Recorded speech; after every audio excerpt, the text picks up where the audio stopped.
Okay, and we're recording. So again, the first order of business is to go through the quiz. So let's take a look at that, and then we'll get back into the lecture. So here's the quiz. Now for this first problem, what we have is a cylinder with electric field lines going through either of the two end caps. And it's actually going out of these end caps. And what we're going to use is Gauss's law to calculate the total charge enclosed by this cylinder. So the idea would be integral E dot dA over this entire surface that you see here, which is what we call the electric flux, if you recall, is equal to Q enclosed divided by epsilon naught. So therefore, if I'm trying to find Q enclosed, I'm just going to throw the epsilon naught to the other side of the equation. So Q enclosed equals epsilon naught times the electric flux through this closed surface, right? That's what we're doing. So now we just have to evaluate this electric flux because epsilon naught is just a constant. So let's do that. So technically, this is given by an integral in the most general case, but because we're dealing with a uniform E field, okay, the E field on this side has the same exact value everywhere, it's pointing in the same direction everywhere, and that E field is actually going through a flat surface, and we have the same situation on this side, okay? And then through the curved part of the cylinder, we just don't have any electric flux at all. So what we can do is write this as E dot A, which is valid when we have a uniform E field, but we have to do this for both the left side and for the right side. Okay? So that's why I gave you this simplified version of the formula on the board, because we can use it. Now, do you remember how the A vector works, the area vector? Which direction does that point, generally speaking? To the normal of the surface. It's perpendicular to the surface, and it's pointing outwards.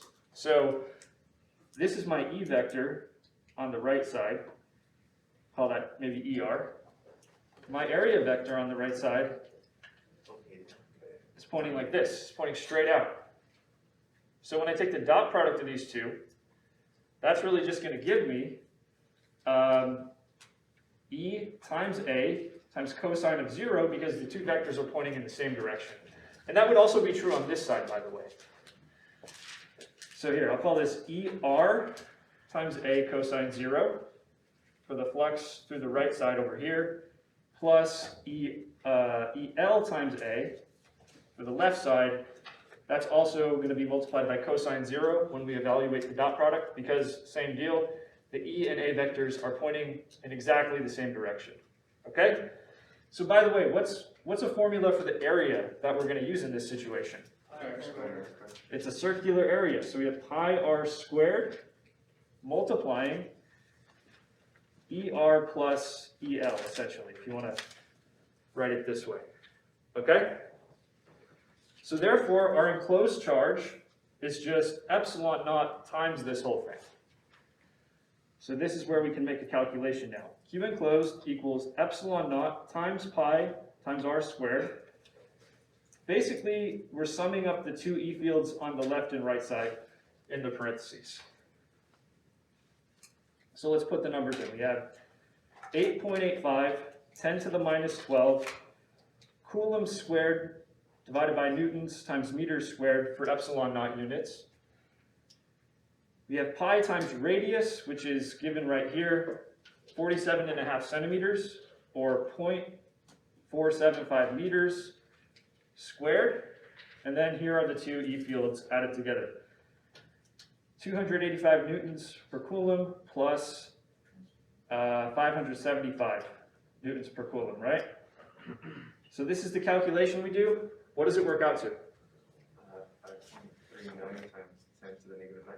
Yeah, if you do this, you'll get 5.39 10 to the minus 9 coulombs. So that would be the enclosed charge in this case. We can determine that entirely from the amount of flux going through the surface.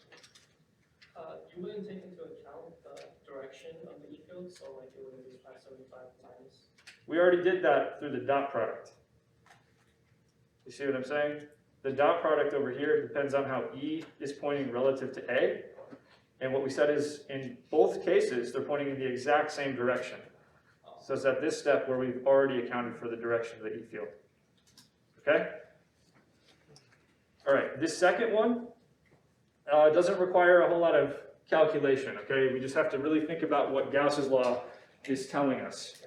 So with this one, we have a point charge at the center of a spherical shell, which is a conductor. So let's start by establishing one fact. What can we say about the electric field on the interior of a conductor like this when there are no moving charges? Zero. Zero. So this is a fact that we established in the last week's lecture. There's no E field on the inside of this conductor. So therefore, if I draw a surface that is on the interior of the conductor, like this, let's say, so this dashed line represents my Gaussian surface, what can I say about the flux E dot dA through the surface shown? It would be zero. Yeah, it'd have to be zero, right? I mean, if there's no E field at all, then surely there's no electric flux. Electric flux means there's E field lines going through my surface. But if the E field is just zero, then we just have zero electric flux. And using Gauss's law, what does that tell us about the amount of charge we're enclosing with that surface I just drew? Zero. Yeah, if we have no electric flux, if you just take a look at Gauss's law for a second, you'll see that immediately implies we're not enclosing any charge, right? Because they're just directly proportional to one another. But if we think about it, the surface I just drew, it includes two things. We have that point charge at the center. That's already been established that that's there. But we also have the charge that's built up on the inner surface, right? So if we're saying Q enclosed is equal to zero, what we're saying is the point charge plus Q in, the charge building up on this inner surface right here, has got to equal zero, okay?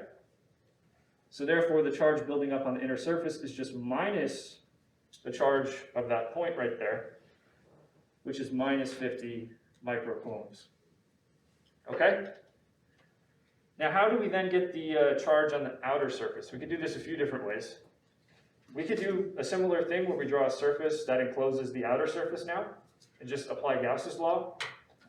Or we could just use the fact that there's zero net charge on the conductor as a whole, which means Q in and Q out taken together equals zero. Okay, so zero net charge is something that was given to us.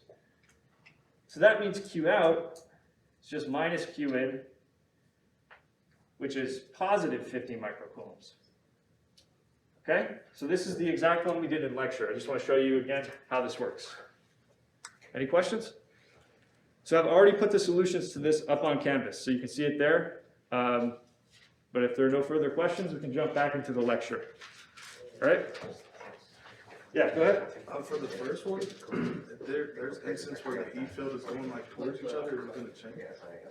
Yeah, so that's a good question. If the E field lines were going in, then this angle between your E field and your A vector would be 180, and it would introduce a negative sign into your flux. It would just be one of them, right, negative? Well, it depends. I could have lines coming out through one end and going in through the other, so it just depends on exactly what's going on. All right.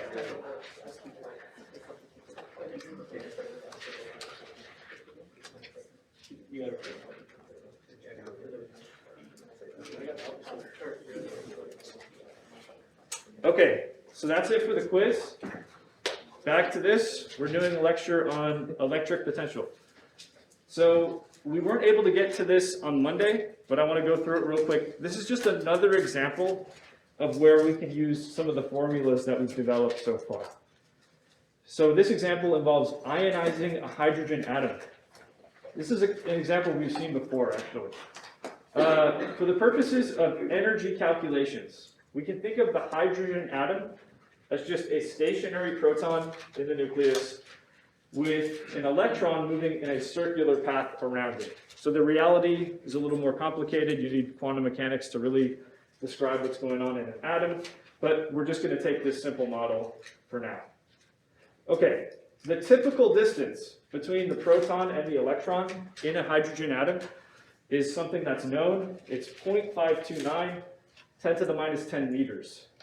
So the question here is, based on all that, what is the energy required to ionize this atom? And remember, ionizing means we're essentially kicking the electron out of the nucleus. So it's no longer bound to the nucleus. Another way to think about that is, we want to get this electron from being bound to the nucleus and essentially orbiting it in this model to getting infinitely far away. That's the game here. So how much energy is that going to require? We now have the equations to actually do this sort of calculation. All right, so let's get into it. So what I'm going to do is think about an initial state and a final state. The initial state for this system is the electron orbiting, I'll put that in quotes, the nucleus. So let's call the nucleus, which is just a proton if we're talking about hydrogen, let's call that big Q. And let's call the electron little q. And what we want to sort of envision here is it's moving in a circular path around the nucleus, something like this. Okay? So our goal to start off is to figure out what is the total energy of this system here. I need to know the kinetic energy, and I also need to know the potential energy to answer that question. So let's take each one of those pieces separately. How about we start with the potential energy? So that's going to be given by U, and since this is the potential energy in my initial state, I'm calling this U initial. Okay, we derived this formula. If I have 2 point charges, the potential energy due to the interaction between them is given by K times big Q times little q, divided by the distance between them, which we're going to call R initial. Okay? So this is just a plug and chug. Let's do it real quick. K is 8.99, 10 to the 9. I'm going to leave the units off just to save a little bit of time here, okay? Big Q, that's the charge of my proton. If you remember, this is just positive 1.602, 10 to the minus 19 coulombs. Little q is the charge on an electron, which is just the negative of this. And remember, if we're using the energy formula, we have to actually account for the signs, so we're doing that.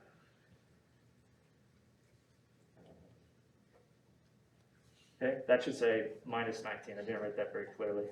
Okay, and then we divide by R initial. R initial is what we were given, 0.529, 10 to the minus 10 meters. Okay? So if we calculate this, we get the initial potential energy in units of joules. So this is actually going to come out to be negative 4.361.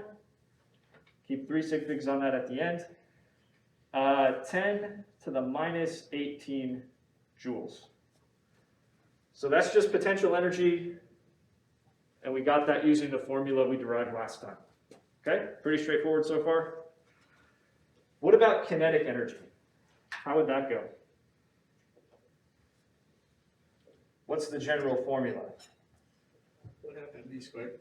Yeah, and the assumption we're making here is that it's just the electron moving around, the nucleus is stationary, okay? So we're really just asking about the kinetic energy of this electron as it moves in a circle. So let's do a little bit of work to visualize that. So this would be the velocity vector. That would be tangent to the circular path. There's also a force acting on this thing. It's a force of attraction towards the nucleus, right? This is the electric force, by the way. So what we have here is a case of circular motion, right? So if I want to find the kinetic energy, I first should find the speed, and I'm going to do that by analyzing the circular motion that we see here, okay? So this is kind of a side calculation. But when we have circular motion, remember we use the net force in the radial direction, that is in the radial direction towards the nucleus in this case, equals mass times acceleration in the radial direction. Okay? And tell me what the force would be. FE. Yeah, that's the electric force. And what's the formula for that? Oh, KQQ. Yeah. So for this, we have K times the product of the two charges divided by R squared. That's the electric force, one of the first equations we learned about in this class. That equals mass times V squared divided by R, because that's our acceleration in the case of circular motion at a constant speed. Okay? So if I want V, let's just solve for it. I'm going to divide out this mass, correct? Put it over here. I'm going to cancel out one of my factors of R as well. And then I'm going to square root because V is squared in our equation. Okay? So what that's going to give us is K times big Q times little q divided by the mass of our electron times its initial radius in this orbit. So I'm going to just skip ahead a little. We're just plugging in all the known values here, okay?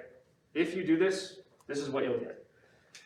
You'll get that it's moving at a speed of 2.188 10 to the 6 meters per second. And we actually worked this out in our very first lecture. We did this problem and got this speed before. So I hope you remember that. So what I want to do is put that speed into the kinetic energy formula and get some number of joules of kinetic energy.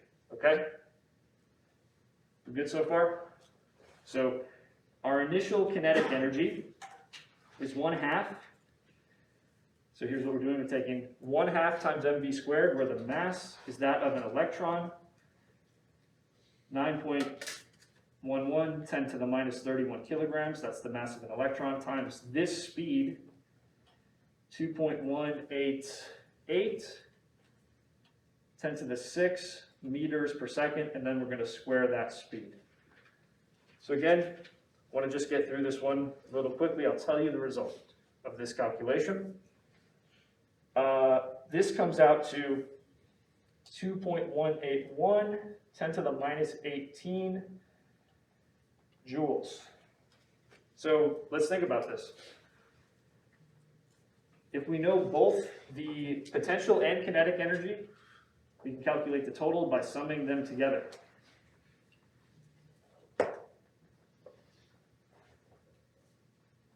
Okay, so here's our initial kinetic. Here is our initial potential. Just sum those together.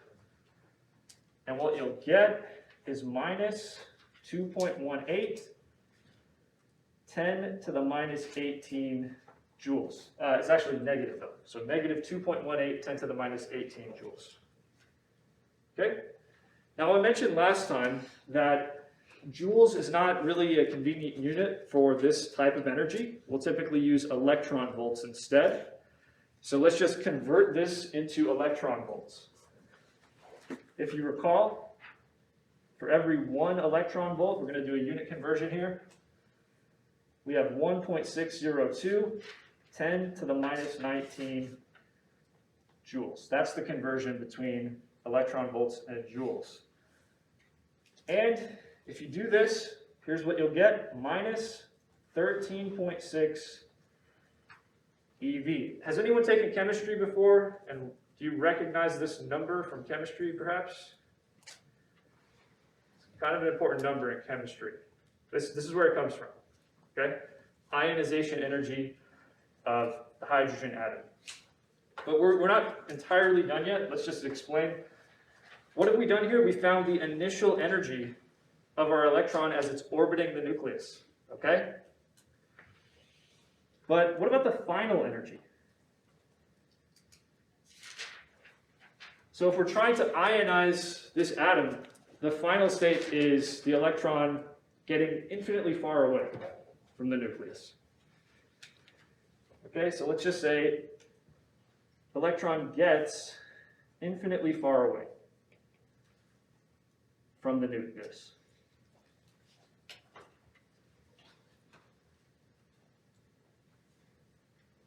So what would our final potential energy be? So I'd have K, Q, Q divided by some kind of R final. But if we're imagining that this is approaching infinity, what is our potential energy approaching? Yeah. Now let's think about our final kinetic energy. This can really be anything, but notice how kinetic energy is never negative, right? It's always greater than or equal to 0. But it doesn't make sense to refer to a negative kinetic energy, right? So therefore, at minimum, our system in the final state has an energy equal to 0 potential plus 0 kinetic. It could have some non-zero kinetic energy, but this is the minimum we could have, right? The minimum in our final state is for the energy to be 0. Do you see that? So therefore, what is our change in energy between this initial state and this final state? That's just E final minus E initial, which is 0 minus negative 13.6 electron volts, or 13.6 electron volts. So what is that telling us? If we want to take a hydrogen atom and ionize it, basically kick out its electron, we're going to need to put in this much energy to achieve that, at the very minimum. We could put in more energy and we'd still ionize it, but this is the minimum. Does that make sense? Questions? Yes, Professor. I don't understand why the final energy is equal to 0. Because the final energy is supposed to have the kinetic and the potential. Yeah. I So understand why the potential is 0. yeah. I don't understand why the kinetic is 0. I'm not saying it has to be 0. I'm saying at a minimum it would be 0. There's a difference. Okay. Anything else? All right. Let's keep going then. So the next thing I want to get into, we'll be talking about this for like the remainder of today and like most of Monday, I think, is the relationship between electric potential and the electric field. So the electric field is something we've discussed in a lot of detail over the last couple weeks. We've found various ways to calculate it.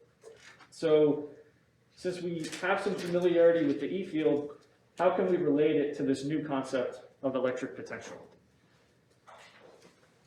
All right, so I'm actually just going to start here with a derivation. Before I even show you this result, let's just derive it, and then I'll put this result back up on the screen, okay? Okay, so what I'm trying to derive here is a relationship between V, electric potential, and E, electric field. And this is how I'm going to go about it. Okay, electric potential, V, the very definition of it that we started with is this is equal to U, which is potential energy, divided by Q, which is some amount of charge. So if I wanted to, I could slightly rewrite this as delta V, some kind of change in electric potential, equals delta U, some change in potential energy, divided by Q, some amount of charge. Okay? I also want to remind you that delta U in general is just minus W. So that this goes back to the very definition of potential energy. We define it as the negative of some amount of work done as you go from one position to another. Okay? So I'm just applying that definition right here. And we're still dividing by Q. Now, do you remember, in general, how work is calculated? It's given by an integral. Okay, so work is given by the integral of F dot dl over some kind of path. So I can replace work with integral F dot dl. Okay? But in this case, the force that we're talking about is the electrostatic force. Okay? So if that's the case, the electrostatic force, if you recall, is given by Q times E. It's given by a charge times the electric field. Okay, so if I actually plug in this for F, hopefully you'll see that the Q's will cancel, right? Because I'll have a Q on the bottom from our original definition and a Q on top from bringing in this definition of the electrostatic force. So what that will give me as our final result is minus E dot dl. Okay, and that's the result I wanted to show you. So let's take a look at it. Let's see how we can think about this in context. So in general, if I want to find a potential difference, and remember, potential difference is delta V. It's a difference in V values between 2 points. Let's just call those points A and B generically. So delta V would be VB minus VA if I'm moving from initial point A to final point B. Okay? That would be, according to what we just derived, the integral of E dot dl between those 2 points, but with a negative sign out in the front. Okay? So if I want to calculate a potential difference between 2 points, essentially what I'm doing is I'm integrating across the E field. If I integrate across the E field, I will get a potential difference. And the nice thing about this is, you might ask, well, if I'm integrating over some kind of path, which path am I going to pick in particular to do the integral? And the answer is it doesn't matter. You can pick any path you want to integrate over the E field, and it will result in the same answer. Okay? So usually you just want to choose something that's convenient. So I want to show you a couple situations that are going to pop up here, okay? So let's say, as shown in this diagram, that we're going with the E field lines, okay? So that means my E vector and my DL vector have an angle between them that's like less than 90 degrees, okay?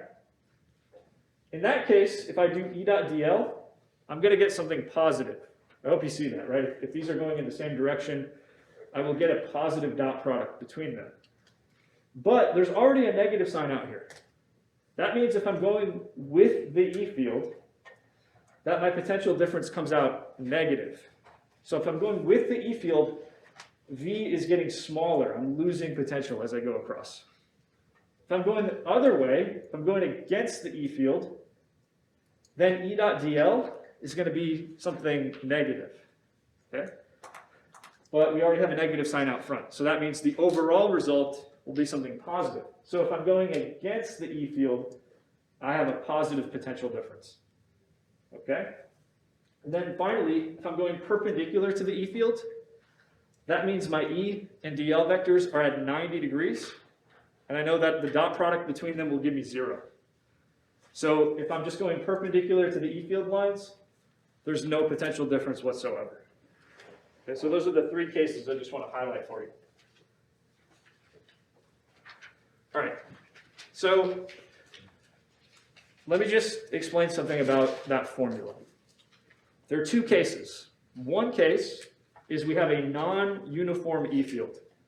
That means the E field is changing in some way as you go across the field lines. In that case, there's really no way around it. You have to grind out the integral. Okay? If you have a uniform E field, on the other hand, we can turn this into something simpler, which I'm going to show you now. Okay? So here, imagine we have a uniform E field. That means the E field has the same value everywhere. It's just as strong at every point. And it's pointing in the same direction everywhere. So this is showing a uniform E field. And let's imagine we want to go from point A to point B and integrate across the E field to get the potential difference. So of course, VB minus VA, the potential difference, is given by what we just derived. It's minus integral from A to B, E dot dl. And so we're going to just go through all the details of how to work this out, but then we'll have a result that you can just use whenever you see a situation like this, okay? So first, let's think about what the dl vector really is. The dl vector is a little piece of displacement along the overall path that takes you from point A to point B. So in this case, my dl vector would be pointing along this line from A to B. And notice how it's making some angle theta with my E field. Okay, we're going to use that later. So I have a dot product inside this integral. And just like with every dot product you ever see, it's the magnitude of the first vector times the magnitude of the second vector times cosine of the angle between the two vectors. Okay? Now remember, in this case, we have a uniform E field. So what constants do I have that I can pull out of the integral? So yeah, the E field strength can be pulled out if it's uniform, because it's going to be the same strength everywhere along the path, right? So that can just be pulled out. What else? Yeah, cosine theta, right? So it doesn't matter where on the path we are, we have the same angle between my path and my E field. So that's also being pulled out. Okay, so we're pulling out those constants of E and cosine theta. And all we're left with is dl integrated between points A and B, right? Well, what do I think about that integral? What is that actually equal to? D. Yeah, it's just the total distance that we take to get from point A to point B. So if we add up all the infinitesimal distances along the path, you just get the total. So d is the total distance from A to B. Here's what we have. We have minus magnitude E times d, the distance we take, times cosine of theta, which is the angle between our path and the E field lines. So you can just use this. You don't have to go through the integral whenever you have a uniform E field. So that's obviously more convenient than doing the integral. Question? So what would the L represent in this situation? Like, why does it drop off again? So here, we're just adding up all of the tiny little displacements we take, and I'm giving the name d to the total distance we take. Yeah. Anything else? All right, let's do a little bit of practice with this one, okay? So here we have a uniform E field with a magnitude of 4.5 10 to the 2 newtons per coulomb, and it's pointing in the positive x direction. We're going to find the following potential differences: VB minus VA, VC minus VB, and VC minus VA for these points A, B, and C. Once we have all those potential differences, we're going to answer this question. Imagine we place an electron at rest at point C. So we're going to put an electron right here to start off without any motion. Hopefully you see that because the electron has a negative charge, it's going to want to go against the E field lines, and it's going to head this way towards point B. So the question we're going to answer is, how fast is that electron moving by the time it reaches point B? Okay, so let's start with our potential differences. Let's start with this one, VB minus VA. Okay, so that means I start at point A, and then I end up at point B. Think of final minus initial. What kind of path am I taking to get there? I'm taking a path going straight up like this, right? What is the angle between this path and my E field lines? And what does that mean, our potential differences? Yeah, so if we just cut perpendicular to the E field lines, we always have zero potential difference. Let's just write that down explicitly. So if we're going from A to B, our delta B, which is VB minus VA, we have a uniform E field, so we can use the formula for that. It's minus the magnitude E times the distance we take D times cosine of the angle. But in this case, we're saying that angle is 90 degrees, which means this comes out to 0. Okay? So let's take a look at another one. We're just going to go back and forth here. VC minus VB. So that means point C is our final point. Point B is our initial point. And we're going to take the path starting at point B and then ending up at point C. So let me ask you two things. What is the angle in this case? It's 0, right? Because the path we're taking to get from B to C is going exactly with the E field lines. So that would be a 0-degree angle.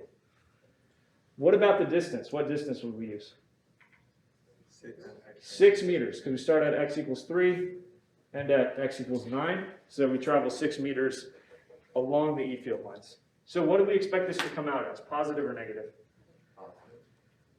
Negative. Negative. We're going with the E field. That's a negative potential difference. Okay? So going from B to C, here we go. B to C. That's delta V equals VC minus VB. Again, final minus initial is how you want to think about that. And we're using this formula here, so I'm not going to write it again. Let's just put in what we know. So we have minus the E field strength, which is 4.50, and then we have 10 to the 2 newtons per coulomb. That's how we express the E field strength. We travel a distance d of 6 meters across the E field, and we do that along a path where the angle is 0 degrees between the E field and the path. So cosine 0 just goes to 1, of course, so we're really just multiplying these numbers out, in which case you'll get minus 2.70, 10 to the 3rd power, and let's actually think about the units here real quick. What do I have? I have newtons times meters on top, divided by coulombs, okay? Does anyone know an equivalent unit for newtons times meters? Is that a joule? That's equivalent to a joule. So here, let's just look at the units for now. That's joules per coulomb, right? But what is a joule per coulomb? That's a volt. So this is how you think about the units and steps. We actually end up with minus 2.70, 10 to the 3 volts. That's what we expect. Okay? Let's do the next one. So now we're going to go from A to C. So we're going to start at point A, and then we're going to end up at point C. All right?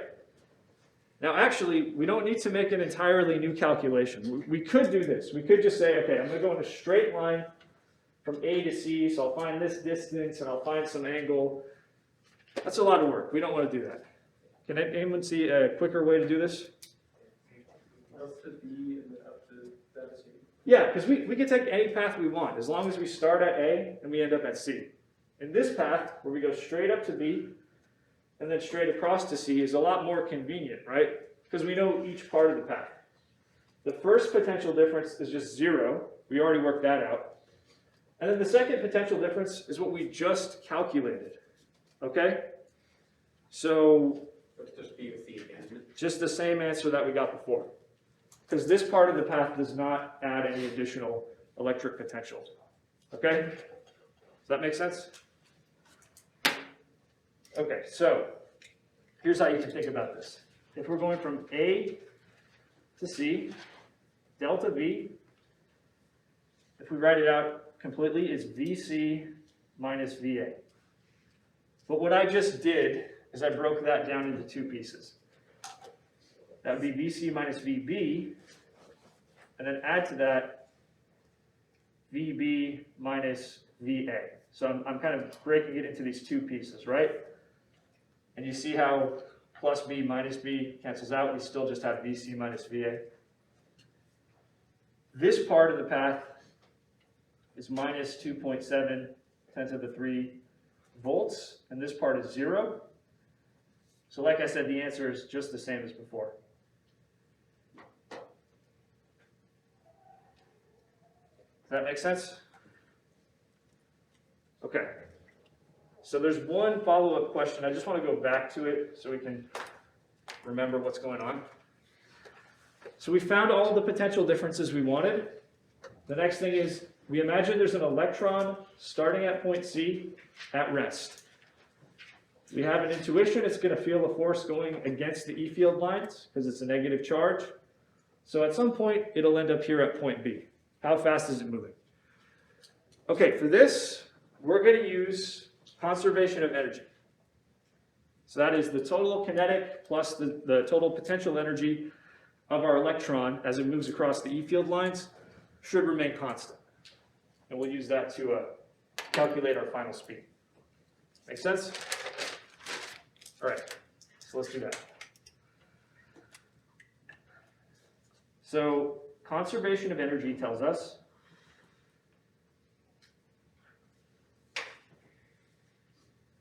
that delta K plus delta U as the electron moves is equal to 0. Okay, so remember, in this case, for the electron, we're going from C to B. So I'm going to label my initial state as point C and my final state as point B. Okay? Delta K is a half mvb squared. That's my final kinetic energy once I reach point B. Minus a half mvc squared, which is what I start off with. But I start off at rest, right? So I can cancel, I can just cross that one off and set it to 0 because we start at rest. Okay. Do you also remember how to do this part, delta U? If we have a charge moving across a potential difference, delta U can be expressed as Q times delta V. Okay? We showed that last time. And what we're going to do is set that whole thing equal to 0. Does that make sense? Now all I want to do is solve for VB. So VB squared is equal to, I'm going to take this guy, throw it over on this side of the equation. Then I'm going to multiply by 2 and divide by m. So I'll have minus 2q times delta V divided by m. Okay. Let's be really clear. That's minus 2q. Delta V is equal to VB minus VC, because we're starting at point C and ending up at point B. So this is how I write final minus initial for that sort of situation. And we divide by m. But here's the thing. The potential difference I actually calculated up here is just the reverse of that. So if I want to flip these guys around to say VC minus VB, that will cancel out with this sign right here. Does that make sense? Okay. VC minus VB is negative. Yeah, that's what we'll put in here. But I'm saying if I want to flip this around so it matches what we have, that introduces a negative sign right there. So we have VB equals the square root of all that stuff right there. So we have 2 times Q. Our particle is an electron. So that means its charge is minus 1.602, 10 to the minus 19 coulombs. All right, VC minus VB, that's the one we actually calculated. That's minus 2.7, 10 to the 3. That's measured in volts, but remember a volt is actually a joule per coulomb. So I'm going to write that as a joule per coulomb. And then we divide out the mass of the electron. 9.11, 10 to the minus 31 kilograms. So coulombs cancel out here and here. Then we just have joules divided by kilograms under the radical.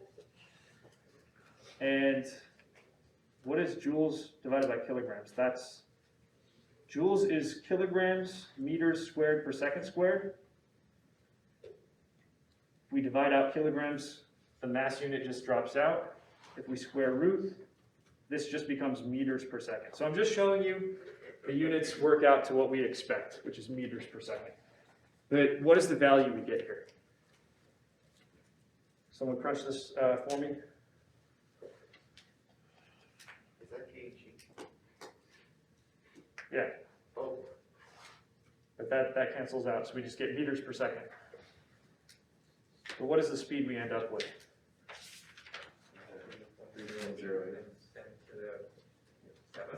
3.08 10 to the 7 meters per second. That's what we get. Okay? So hopefully you're seeing some practical uses for this idea of potential difference. Okay? If we know the E field, we can calculate a potential difference between any 2 points within the E field, and then we can use that to do what we just did here, predict how fast something will be moving as it goes across the E field. Okay? Do you have a question? Okay. Anyone else? All right, let's keep it moving. Okay, so I'm going to ask you a couple sort of rapid-fire conceptual questions, okay, just so we get this. This is a uniform electric field. Don't worry what its value is. It's just pointing to the right. That's all we care about. And it's uniform. We have 4 points within the E field. And there are 4 different potential differences that I want you to think about. They're all listed here. What I want you to do is decide on what the ranking is. How do we order these potential differences from the highest value all the way to the lowest value? Okay? And what you should be thinking of is the formula we've been working with. The potential difference across a uniform E field depends on 3 factors. Depends on the strength of the E field, the distance you move across it, and the angle of the path that you take to move across it. So based on that, you should be able to work out which one of these is biggest, which one is smallest, and the overall ranking. So let's say take a minute to work this out, and then we'll see what you get.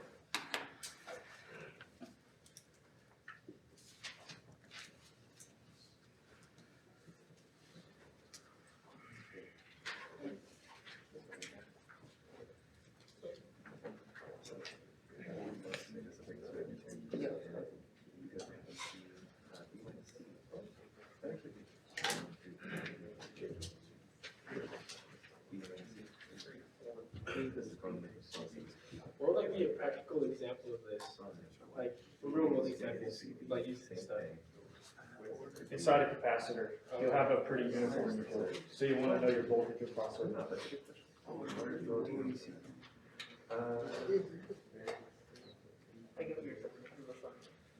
In terms of how you see this, we or BB minus BC, then BA minus BB. And then I think it's gonna be, well, this will be the A and the B, and then the Yes. to the There's a determinant. Yeah. Are we looking for a sign on this one or? Yes. General magnitude, okay. So the sign away. But it turns out none of these are negative. Yeah. Because you're always going to get the field lines. I think we're all, yeah.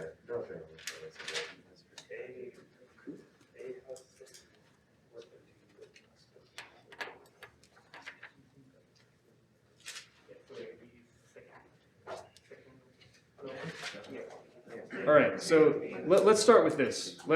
Let's see which one is the smallest. But before we do that, I was asked a pretty good question, which is what is a practical application of this kind of thing? Well, one place where you'll see a pretty uniform E field is inside of a capacitor, in between the 2 charged plates. And it's really important to know what the voltage across a capacitor is inside of some circuit. You know, is it charged to 20 volts, 100 volts, whatever. You can actually calculate that using the formula we just derived, okay? So that's something that's important. But anyway, which one of these is the smallest? BC minus BB. Yeah, so going between C and D, we actually have 0 electric potential difference, okay? Because the path that we take cuts across the lines going perpendicular. So the first one I listed right here is actually equal to 0. And all the others are going to have positive values because they all involve cutting against the E field lines, okay? So what's the next one in my ranking? Yeah, the one that takes me between B and A. Let's just think about how that goes real quick, all right? So, so this is the one I'm thinking about, where I end up at point B and I start at point A. That's the last one I listed. One way we could take this is to go straight up to this point, which is directly above point A. And what would my potential difference be for that part? Be 0, because I'm going perpendicular to the E field. And then I'd go against the E field for a small bit of distance right here to get to point B. But that distance is smaller than any of the others, as we'll see. So that's the next smallest one. All right, what comes after that? Yeah, so the next one is between A and D. Okay, so this is the one where we start here at point D, that's our initial point, and then we end up here at point A. We have to cut across the E field going against the lines like this, and that's a larger distance than what we had before, right? So there's a larger value of the potential difference for that one. And then what's the biggest one? Yeah, this one, where we start at point C and then end up at point B. We're taking the largest distance across the E field lines going against them, so we'll have the largest value there. Does that make sense? So I don't want to bring out any equations, I just want to see this qualitatively how this works. Okay. So here's another one. It's actually the same picture as before, but what I want you to do is compare two different potential differences. One of them is between B and C. So that means we start at point C here, we end up at point B here. The other one is between points D and B. That means we start at point D here, and we end up at point B here. Which one of these is a larger potential difference, or are they just equal? Okay, could someone explain that real quick? Why are they equal?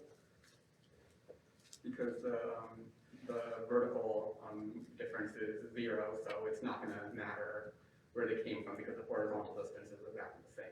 Yeah, exactly. So if we establish that there's some potential difference starting at point C, ending up at point B, we know what that value is. One way we could calculate the other value is, again, to cut across the E field going diagonally like this, but that's not very convenient. Let's break the path up into two pieces, each one which is easy to manage. First piece, like you said, starts at point D, ends up at point C. No potential difference because we're going perpendicular to the E field along that path. Then the remaining part is from C to B, but that's exactly what we started with, right? So what we would say is these are equal. Does that make sense? Okay. So what we've done so far is a couple examples where we have a uniform E field. Again, one practical case where you'll see this is in between the plates of the capacitor. The field is pretty much uniform. There are a lot of cases also where the field is non-uniform. So if you want to calculate a potential difference, you have to actually do an integral. There's no way around it if the field is non-uniform.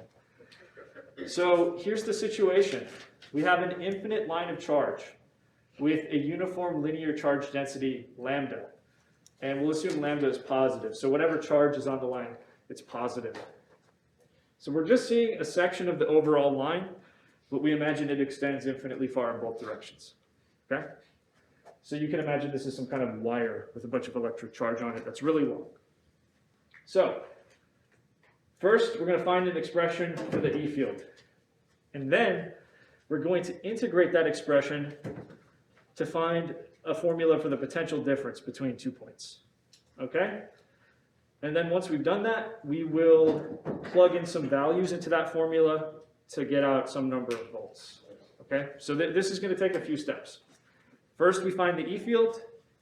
Then we integrate over the E field to get our potential difference. And then once we have that, we'll plug those numbers in that are shown here to get a value out in volts. Make sense? Okay. So let's go through it. First thing to note is we draw the line of charge. It has a certain type of symmetry in the E field that's created. Do you remember what type of symmetry we're dealing with here? Cylindrical. Yeah, this is a case of cylindrical symmetry, where the E field lines are just coming off the line, radiating out in all directions. So this is just a few of the overall E field lines. Okay? One thing we can do is we can draw a cylinder around the line like this. And of course, the cylinder is only going to cover some of the overall line, right? But this cylinder has radius little r, and it has length L. So that's going to be my Gaussian surface. So to calculate the E field, we're going to use Gauss's law, which says E dot dA equals Q enclosed divided by epsilon naught. So I'm going to go through this kind of quickly because we actually have done this exact example before in lecture. Okay, so this should just be kind of a reminder. Does anyone remember how this E dot dA part works out when you have a cylindrical surface like this? So it's going to be your E field E times the area of the curved part of the cylinder, which is 2 pi RL. So again, we did this in the Gauss's law lecture. So if this is not looking familiar, go back to those notes. What can we say about Q enclosed? Well, so we're only enclosing some of the charge, of course, depending on how long we draw the cylinder. But if lambda is charge per unit length, then the charge should be just lambda times length. In other words, if I take charge per unit length times length, I get the charge we're enclosing. Okay? And that gives me the following. Length cancels out. E is equal to lambda divided by 2 pi epsilon naught r. So we've seen that before. That's the E field due to an infinitely long line of charge. So what do we do next? Well, to get a potential difference between 2 points, what we do is we take the integral of minus E dot dl across the E field between our 2 points. So in this case, what we're imagining is that we start at some point A, and then we end up at some point B, which is just a little bit further out. Okay? So the path that we take to get from A to B looks something like this. And what I'll show you is dl, which is just some tiny little displacement along the path. Does that make sense what I just did here? So I have E, which is this guy, and then I have dl. I need to take the dot product between them, okay? So for my E field, by the way, this is the magnitude. If I want to write this as a vector, here's how I can do that. I'll just put an r hat unit vector next to it. That tells me the field is going in the radial direction. It's radiating out from the line. Okay? Does anyone have an idea how I could write this dl vector? Would it be L R hat? So I'm using r to denote distance from the line. So dr would mean I'm increasing my distance by some infinitesimal amount. But the fact that I'm pointing radially outwards would be given by the r hat unit vector attached to that. So if I'm just going outwards in the radial direction by some infinitesimal amount, I say dl is equal to dr times r hat. Okay? And I'm just going to plug E dot dl into here, and then we're going to integrate. That's what's going to happen. So I have minus, so E is lambda over 2 pi epsilon naught r times r hat. And then I'm dotting that with dr times r hat. Can anyone tell me what this dot product r hat dot r hat comes out to? 1. That's just 1. And then what are my constants here that I can take out of the integral? All of this stuff. Lambda, 2 pi, epsilon naught, there's a negative sign also. Okay, so what do we do next? We realize that all that's left in the integral is dr divided by r. And then let's put the limits. We have radius a as our initial distance from the line, and then we have radius b as our final distance, okay? All right, so I have minus lambda divided by 2 pi epsilon naught. When I have 1 over r and I integrate that, what does that give me? That's the natural log of r, taken from Ra to Rb, right? So I have minus lambda over 2 pi epsilon naught. Top limit is natural log Rb, subtract natural log Ra. What can I do with this to make it look a little bit nicer? ln times RB minus RA. So I can take these inside the same natural log if I divide Rb and Ra. That's one of the properties of logarithms to remember. So I have minus lambda over 2 pi epsilon naught, and then I have ln Rb over Ra, just to write it in a simpler fashion, okay? So that's the formula, and I just want to remind you also that K is equal to 1 over 4 pi epsilon naught. So I could also write this in terms of the K constant. And if I were to do that, I would get minus 2K times lambda times natural log Rb over Ra. So you're free to choose either constant. I'm just going to show you both ways to write it.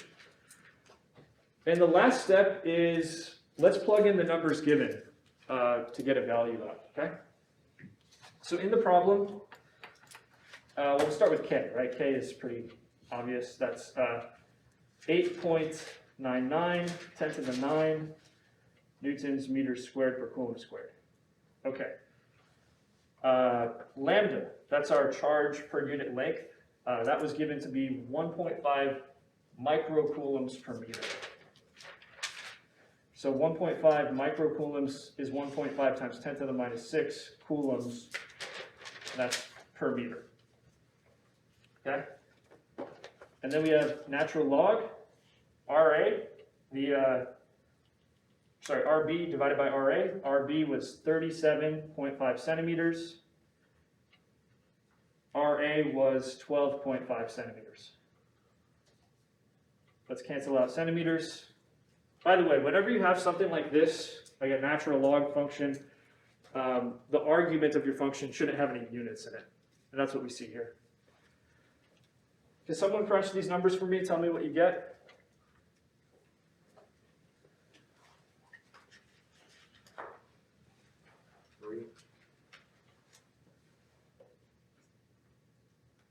Just 3?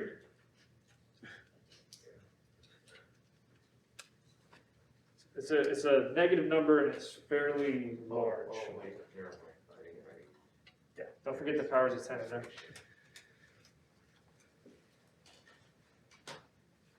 So you should be getting minus 2.96, 10 to the 4th power volts out of this. Okay. And by the way, does the fact that it came out negative make sense? Because remember, in this process, we're going with the E field lines. If we're going with the E field lines, the potential difference always comes out negative. Okay? So we're just verifying that that came out in our answer. Okay, any questions on this? This is just one example of how to do this calculation for a non-uniform E field. We'll see some more. Good so far? Okay, so to summarize, that was our formula for the potential difference. I already showed you how that was obtained. And when we plugged in our known values, we got minus 2.96, 10 to the 4 volts. Okay, so that's just a summary of the problem. So let's keep it moving. I wanted to talk a little bit more about 0 points. okay? So this formula that we have right here, which says delta V, a potential difference between 2 points in space, VB minus VA, is given by the integral between those 2 points in space of E dot dl. So it's really worth emphasizing that when you do this calculation, you're not getting an absolute potential. You're not getting a value of V. You're getting a potential difference between 2 points in space. So to talk about the absolute potential, not a delta in the potential, we need to go a little further. What we need to do is assign a 0 point, okay? So if you want to go from calculating a potential difference to a specific value of V, you need to decide on what your 0 point is going to be. In other words, you're going to choose some point in space where V is going to equal 0. Now, this is an arbitrary choice, okay? You're generally free to make your own choice of 0 point. Remember, it's the same way that this works for, let's say, gravitational potential energy, right? If I wanted, I could set the 0 point at the ground, or I could set it at the height of the table. It doesn't really matter. It's a free choice that I have. But if I want to assign a specific value, I have to decide on my 0 point. So that defines the difference between absolute potential, which is just V, and potential difference, which is delta V. And again, to get an absolute potential, we need to establish the 0 point first. So because the 0 point is an arbitrary choice we make, potential, absolute potential is kind of arbitrary too. It's only potential difference that has any kind of physical meaning, as it turns out. So let me just give you an example here, okay? Really simple. We have 2 points in space, A and B.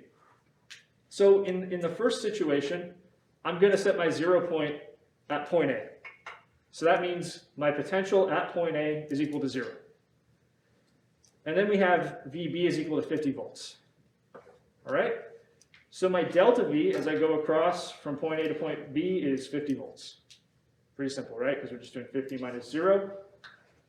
But I could just as easily, if I wanted to, in this situation, set my 0 point at point B, or any other point. But let's just say I'm going to set it at point B. So now VB is equal to 0. That means VA is now minus 50 volts. The difference between the 2 points is still the same. If you go from A to B, you gain 50 volts. It doesn't matter where we set the 0 point. It's only this difference that has any real physical meaning. Does that make sense? Okay. So another example that's really important to nail down is the point charge. We haven't actually done this one yet. What is the absolute potential, the function V of R, for a point charge? So we're going to do the usual thing. We're going to take delta V equals minus the integral of E dot dl, and we're going to use this to come up with the formula for the potential due to a single point charge. So the situation we're going to start with is our point charge labeled Q. It's just sitting here somewhere. And we're going to start off at some point in space, which is a distance r away from the point charge. So we want to know how many volts of electric potential do we have at that point in space. Okay, so we don't want to say anything too specific. We just want a general formula that works in every situation. So let's remember what the E field due to a point charge looks like, because of course we're going to have to integrate across this E field to get our answer. So the E field, let's say it's a positive point charge in this case, is going to be radiating outwards all directions. And do you remember what the formula for the E field due to a point charge is? Yeah, that's going to be K times Q divided by R squared, where R is your distance to the point charge. So remember, E is equal to KQ divided by R squared, and if we want to account for the direction, we can put an R hat unit vector alongside it. Remember, the R hat unit vector points radially outwards. Okay? Okay, so now we have our E field.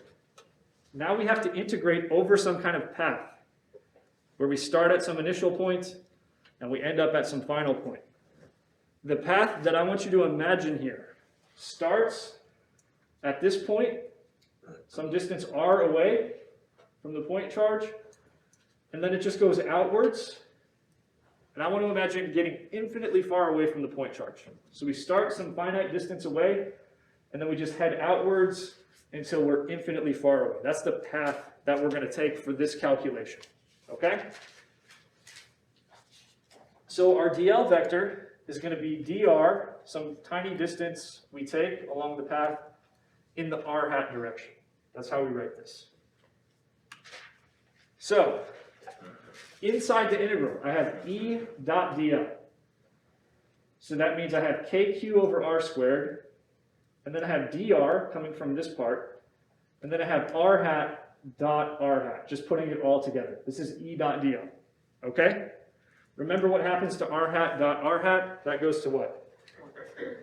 Goes to 1. What are the constants I can pull out of here? K and q. So let's take those steps.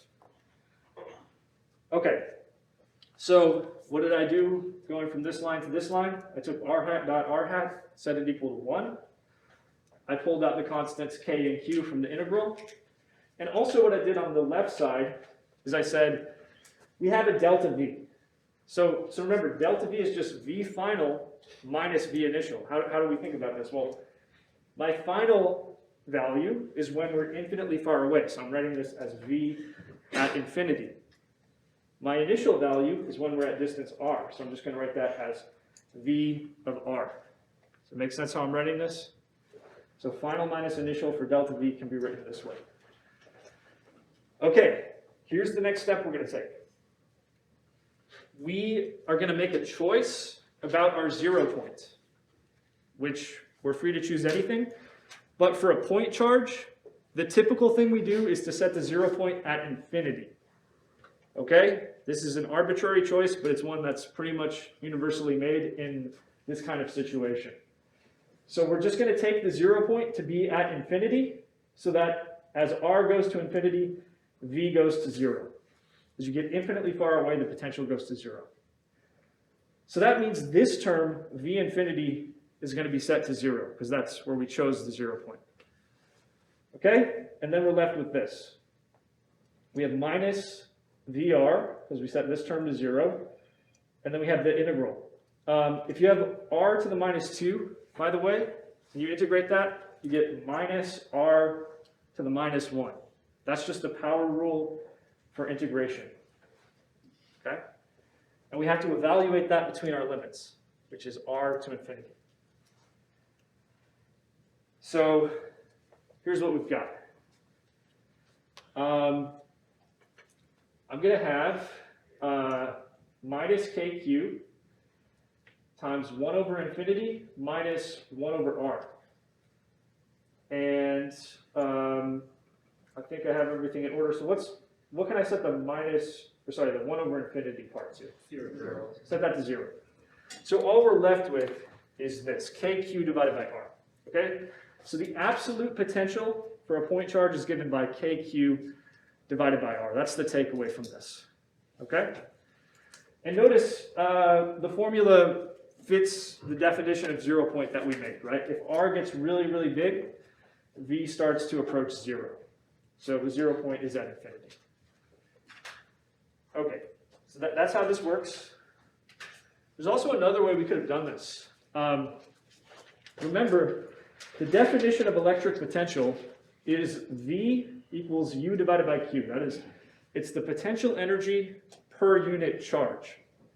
So we could have simply taken our potential energy formula that we derived in the last lecture, plugged it in here, divided out the small q, and we would have been done. So let's just do that real quick. We previously found that the potential energy, when you have 2 point charges, big Q and little q, is given by K, big Q, little q, divided by R. So it's 2 point charges separated by a distance R. And in this case, when we derive this formula, we also set the 0 point to be at infinity. So if I simply take this guy and divide out the little q, what do I get? Get K, big Q, divided by R. So I'm just trying to show you that we take Q to be our test particle in this definition. We have K, big Q, little q divided by R, divided by little q, which just cancels out the little q, and you get the previous result, okay? K, big Q divided by R. All right, questions? All right. So this is the absolute potential for a point charge. Let's graph it out, just to see what's going on here. So there are two basic cases we can try to look at. One is if we have a positive charge. So if we have a positive point charge, doesn't matter what value of R you plug in here, you'll always get something positive out, right? I hope you can see that. And if R is very small, we're going to have very large values of the potential. But as R gets bigger, the potential will decrease, and it will asymptotically approach zero as R gets really big. So for a positive point charge, this is what it looks like when we plot our potential versus distance. So we have V on this axis, R on this axis. Just a 1 over R sort of dependence. But if our charge is negative, then this will always have a negative value. So when R is very small, we're going to have very large but negative values. And then as R gets very big, this will approach zero. So this is the curve that we'll see for a negative charge. And in both cases, notice how we're approaching zero as R approaches infinity. And that's because of the choice of 0 point we made. Okay? So that's just what it looks like when you graph it out. You good on that? Okay. So here's what we've established so far. If you have a single point charge, okay, you can calculate what the electric potential is due to that point charge at any point in space. All you need to know is your distance to that point charge. So what if we have multiple point charges? Well, fortunately, electric potential follows the principle of superposition, just like for electric fields. Remember, for electric fields, if we have multiple point charges, we can simply add up the E field vectors from each one of those point charges to get the total. Same thing goes for electric potential. If I have multiple point charges sitting around, I simply add up the individual values of V for all of those charges until I've covered all of them, and that gives me the total. So if I write this in summation notation, this is how we could do it. We could say it's the sum over K times Q divided by R. So that's for each point charge, but we have to sum over for each individual one of these. Okay? So if we have just discrete point charges, we can do a sum like this. Okay, what if we don't have discrete point charges, but instead we have some kind of continuous distribution of charge, like charges spread out over a sheet or a line, something like that. So in that case, we can take this sum and turn it into an integral. Now this works much in the same way that we've seen before. We're going to take the charge distribution, we're going to break it into little pieces, which we'll call dq, and this sum becomes an integral now. So it's k dq divided by r. Integrate that, you get the total electric potential due to that charge distribution. Okay? So this is how we just deal with multiple point charges. Okay? In the discrete case, looks like this. In the continuous case, it becomes an integral. So let's look at an example of this. In this example, we have 3 point charges arranged as shown below. We have charge Q1, Q2, Q3 like this. And what we want to do is find the total electric potential due to these charges at this point right here, point P. And we're going to take the 0 point to be at infinity, just like before. Then, as a follow-up question, let's say we placed an electron at this point. How much potential energy would it have? So let's start with this, everybody. If I'm at point P, how far away from charge number 3 am I? 30 seconds. You're actually 40 centimeters away, because it's 40 centimeters on the x-axis. If this is x equals 0, this is x equals 40, but they have the same y value, then it's 40 centimeters away from charge number 3, right? How far away from charge number 2 am I? That's 30 centimeters right here. How far away from charge number 1 am I? Yeah, so that's the diagonal distance. You can show that this is 50 centimeters across. So basically we have kq divided by r for each one. We've just figured out what the r values, the distances are. So at this point, it's really just kind of a plug and chug problem, okay? Plug in all the q values that you see here, and then plug in all the relevant distances. So let's work this out.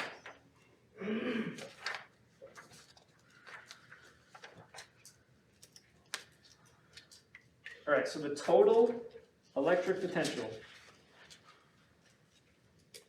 due to these 3-point charges is equal to V1 plus V2 plus V3. Since we have 3 discrete point charges, we're just adding up these 3 terms, right? For each one, it's given by K times Q divided by R. So the first term, I'll write it as KQ1 divided by R1. Then KQ2 divided by R2. And then add that to KQ3 divided by R3. Make sense? Okay, so remember what we had for R3. I showed you on the diagram that was a 40 centimeter distance. For R2, I showed you on the diagram that was our 30 centimeter distance. And then for R1, that was the diagonal distance. So here, let's just show that. We had 40 centimeters this way, 30 this way, to get from the point charge to the point P. So that's root 30 centimeters squared plus 40 centimeters squared to get the diagonal distance, which is 50 centimeters. Okay, and then the values of Q1, Q2, Q3 were given on the slide, so I'm just going to put them in here, okay? So we have V total equaling, let's just pull out K, because that's common to all terms. So we have 8.99, 10 to the 9 newtons meters squared per coulomb squared, that's K. And then we have Q1. Q1 is negative 35 microcoulombs. So I have to write negative 35, and then micro is 10 to the minus 6 coulombs. That's Q1. R1, as we just said, is 50 centimeters or 0.5 meters. So that's KQ1 divided by R1. All right, then we have Q2. Q2, that was minus 95 microcoulombs, so minus 95.0, 10 to the minus 6 coulombs. And then we divide that by the distance, which is 30 centimeters. We can write that as 0.3 meters. And then we have Q3 divided by R3. The third charge, that was positive 50 microcoulombs. 50 times 10 to the minus 6 coulombs. And the distance for that guy was 40 centimeters, or 0.4 meters. So if you calculate this out, you'll get minus 2.352, 10 to the 6 volts, but we'll want to keep 3 sig figs on that, so that's minus 2.35, 10 to the 6 volts. So that's the absolute potential at point P due to these 3-point charges. Just comes from summing over the 3. Okay? Now, there was a follow-up question to this, which if you remember is, if that's the absolute potential at point P, how much energy would an electron have if I were to place it there at point P? So for this, we're going to use V equals U divided by Q. Remember, V is electric potential, U is potential energy, and what I'm trying to find is the potential energy of this electron. Okay? So that would just be Q times V. Just take the charge on the electron, multiply by this electric potential. So the charge of an electron is minus 1.602, 10 to the minus 19 coulombs, if you recall. The electric potential is what we just found, minus 2.35, 10 to the 6 volts. And by the way, a volt is a joule per coulomb. So you can see that coulombs cancel, and you just get left with joules, right? Okay. This comes out to, if you crunch the numbers, 3.77, 10 to the minus 13 joules.